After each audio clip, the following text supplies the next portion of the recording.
Hi guys, it's Nick from Embrosa, and today I want to show you how to create a Facebook ad. Right now we are in our campaign, and to create the Facebook ads we click here on this Add Content button. In the channel we can select which type of channel we want to use. So we want to create a Facebook ad, so I select Facebook ads. We choose the name, I call it Facebook Ad 1.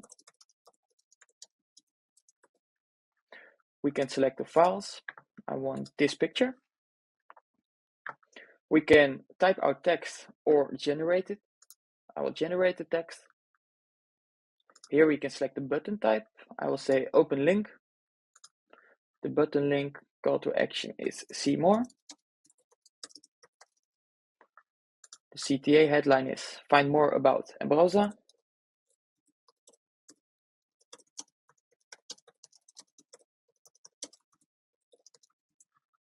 The CTA description is learn more about our new MCT.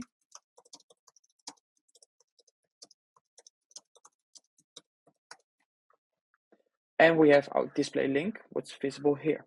So we can select our dates. I will choose it in the summer for 1st to 8th of August.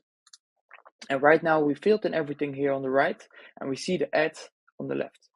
We click on save and then the ad becomes visible in the content. We can also see here the Facebook ad logo.